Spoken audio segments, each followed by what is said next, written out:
Congolaises, Congolais, mes très chers compatriotes, en ce jour solennel du 30 juin, nous célébrons nos 65 ans d'indépendance. 65 ans d'un cheminement audacieux amorcé le 30 juin 1960, lorsque notre peuple, uni par une aspiration irrépressible, a revendiqué son droit inaliénable à la liberté et à l'autodétermination. Cette date n'est pas qu'un jalon historique. Elle est un appel vibrant à honorer la mémoire de nos héros, à raviver notre idéal commun et à réaffirmer notre engagement pour une République forte, unie et prospère. En ce jour de souvenir et d'espérance, j'honore la mémoire de nos pères fondateurs, Joseph Kasavubu, Patrice Emery Lumumba, et de tous ceux qui, souvent dans l'anonymat, ont offert leur vie en sacrifice pour rendre possible l'idéal d'un Congo libre et maître de son destin. Leur courage est le socle de notre souveraineté, leur vision, le flambeau de notre avenir.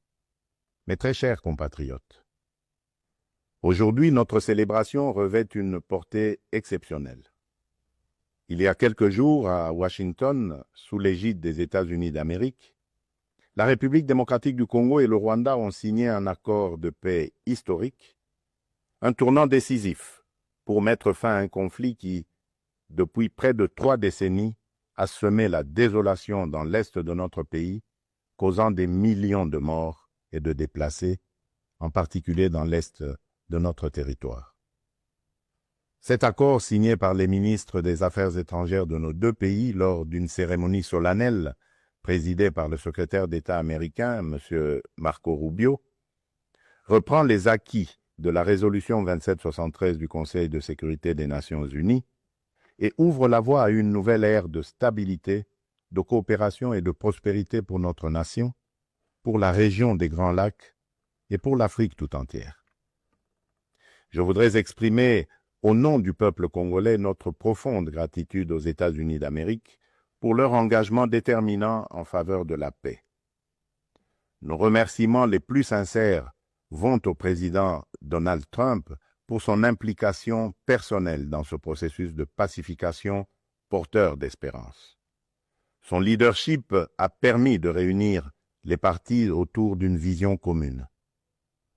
J'adresse également mes vifs remerciements à l'État du Qatar pour ses bons offices, et particulièrement au Cheikh Tamim Ben Hamad Al Thani, dont la médiation discrète et efficace a contribué à rapprocher les positions et d'ouvrir un dialogue sincère entre notre pays et le Rwanda. Je tiens également à exprimer ma profonde gratitude à 2 dignes fils de l'Afrique, dont l'engagement déterminant a largement contribué à porter la tragédie sécuritaire que traverse la République démocratique du Congo à l'attention de la communauté internationale. Grâce à leur implication active dans le processus de Luanda et de Nairobi, son Excellence João Manuel Gonçalves Lourenço, président de la République d'Angola, et son Excellence Uhuru Kenyatta, ancien président de la République du Kenya, ont su mobiliser les consciences et renforcer la visibilité de la cause congolaise sur la scène régionale et internationale. Cet accord n'est pas seulement un document. Il est une promesse de paix pour les populations de Goma, Bukavu, Rutshuru, Masisi, Nyiragongo, Lubero, Ituri et de toutes les localités martyrisées par la guerre. Ce processus diplomatique s'articule également avec les discussions en cours à Doha, au Qatar. Notre ambition reste sans équivoque rétablir pleinement l'autorité de l'État sur l'ensemble du territoire national et œuvrer à l'instauration d'une paix réelle, durable et partagée dans toute la sous-région. Les attentes de nos populations sont immenses, notamment celles de l'Est du pays qui ont trop longtemps souffert. Nous abordons donc cette ultime phase du processus avec détermination, dans le respect de notre souveraineté et des aspirations légitimes de notre peuple. Les prochaines étapes devront aboutir à la démobilisation, la réinsertion conditionnelle, et au cas par cas des ex-combattants à travers le PDDRCS et enfin à la reconstruction des régions jadis affectées par les conflits armés. Ces avancées diplomatiques s'inscrivent dans une dynamique plus large de reconquête et de l'affirmation de notre souveraineté, de redéploiement de notre influence et de reconstruction de la confiance internationale envers la République démocratique du Congo. Elles font écho à notre récente élection comme membre non permanent du Conseil de sécurité des Nations Unies pour la période 2026-2027, une première depuis 34 ans. Ce mandat n'est pas un honneur protocolaire, c'est une responsabilité politique et morale que nous porterons avec dignité en faveur de la paix, du multilatéralisme et des intérêts du continent africain. Mes très chers compatriotes, l'accord signé à Washington ouvre des perspectives inédites. Il augure une ère de paix durable, de coopération régionale et de prospérité partagée. Il nous engage à reconstruire nos communautés, à revitaliser nos économies et à restaurer la dignité de chaque Congolais. Mais cette paix, aussi précieuse soit-elle, reste fragile. Elle exige de nous tous, gouvernements, citoyens, partenaires internationaux, un engagement indéfectible pour sa consolidation. Nous continuerons à exiger que justice soit rendue aux victimes et que les responsables des atrocités répondent de leurs actes. Je salue le courage exemplaire de nos forces armées, des forces de police et de sécurité et de tous les résistants patriotes Ouazalendo qui, au péril de leur vie, défendent notre patrie. Leur bravoure est le rempart de notre souveraineté. À vous, mes sœurs et mes frères de l'Est, je veux dire que votre résilience est une source d'inspiration pour la nation entière. Vos souffrances n'ont pas été vaines. Elles ont forgé notre détermination à réfuter toute solution précaire à cette crise et à nous engager à bâtir un avenir meilleur. Mes très chers compatriotes, l'indépendance que nous commémorons aujourd'hui n'est pas seulement une conquête du passé, elle est surtout un cap pour l'avenir. Elle est un projet vivant, un idéal à construire chaque jour. Cet idéal exige de nous que nous surmontions non seulement les menaces armées, mais aussi l'insécurité sociale, l'injustice, le tribalisme et la division. Le peuple congolais aspire à un pays de paix, de justice et de dignité. Un pays où l'on veut et on peut vivre sereinement, travailler avec honneur et offrir à chaque enfant congolais la liberté de rêver grand, sans peur ni entrave. Réaliser ce rêve requiert la mobilisation de toutes nos forces vives, institutions, citoyens, diaspora, partenaires, autour d'un même idéal, bâtir un Congo moderne, sûr et respecté. Il est temps de transcender nos clivages, de rejeter les discours de haine et les manipulations, et de faire de notre diversité une force, non une fracture. Notre unité n'est pas une option, elle est une condition de survie. C'est dans cet esprit de responsabilité et de dépassement de soi que j'ai tenu, il y a quelques semaines, une rencontre franche et républicaine avec M. Martin Fayoulou, l'un des leaders de l'opposition.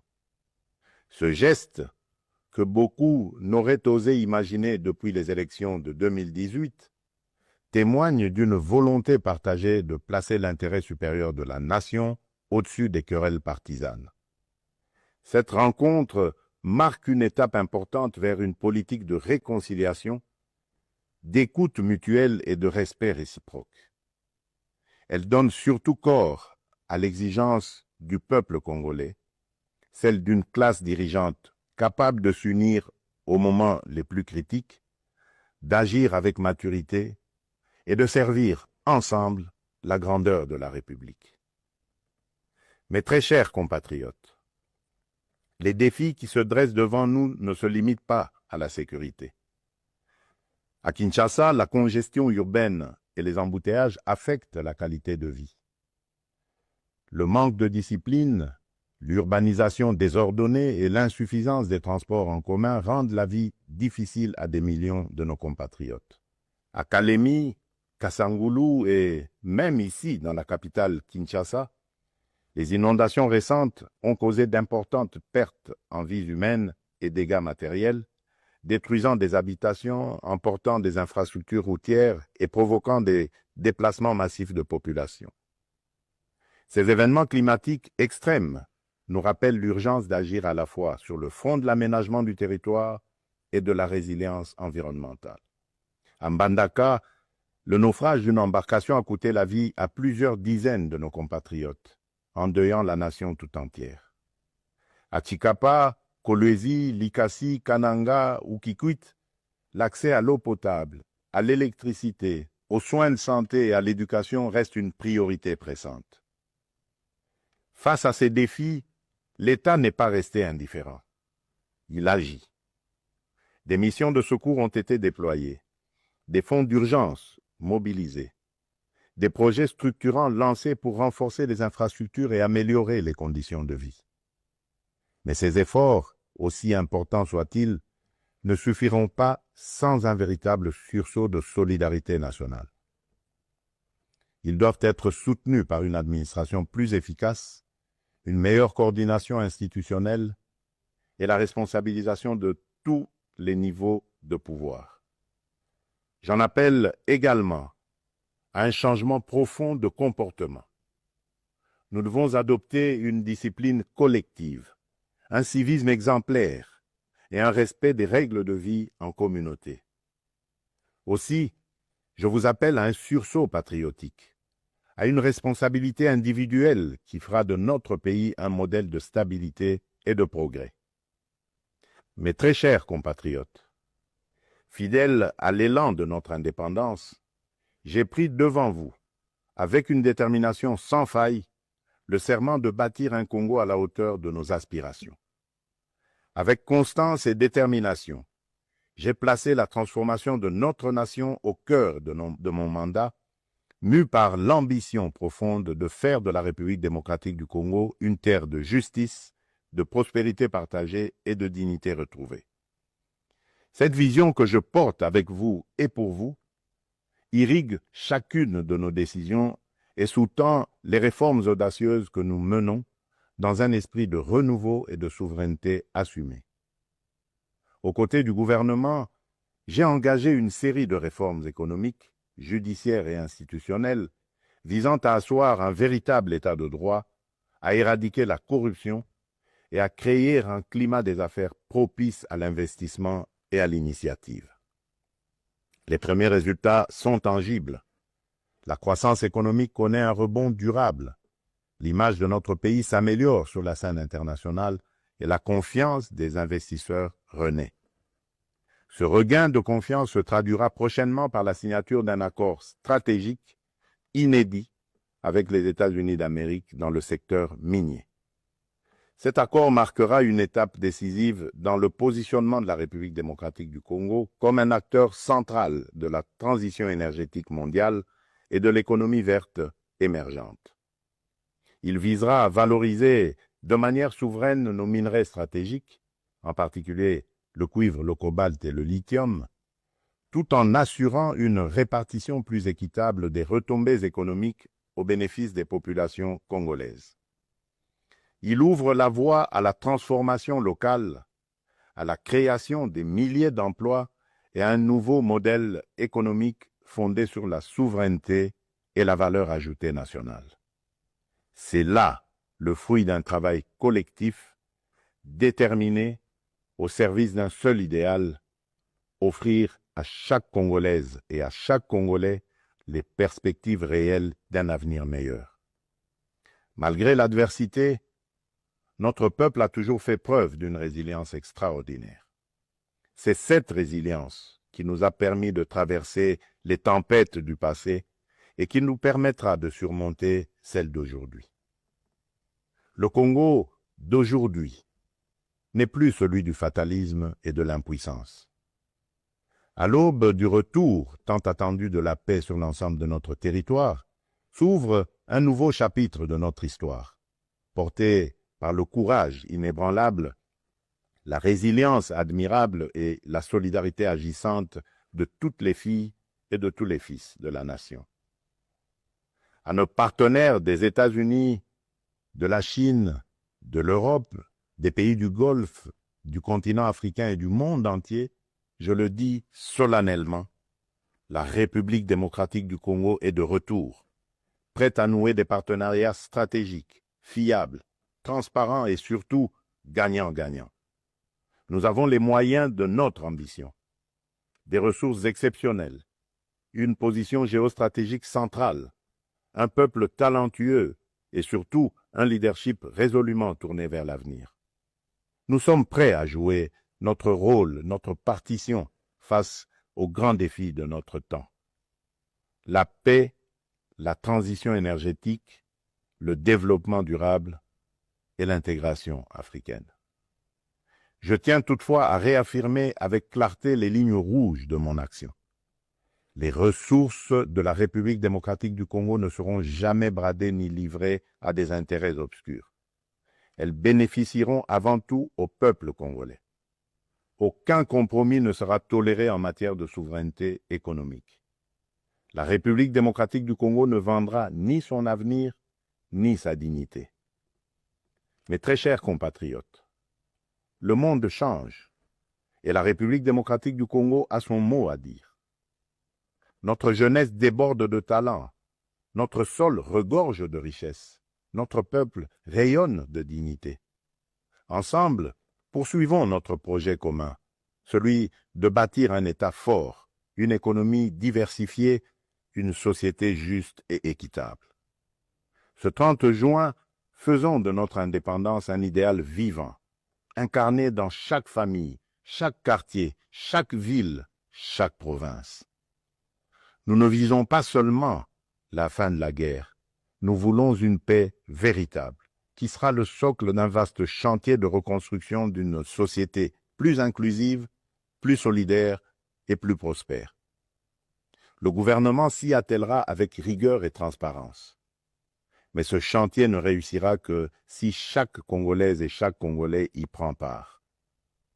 Alors unissons nos cœurs et marchons ensemble, main dans la main, vers un Congo fort, uni et prospère. Bonne fête de l'indépendance à toutes et à tous. Que Dieu bénisse la République démocratique du Congo, son peuple et tous ceux qui l'ont choisi comme pays de résidence. Je vous remercie.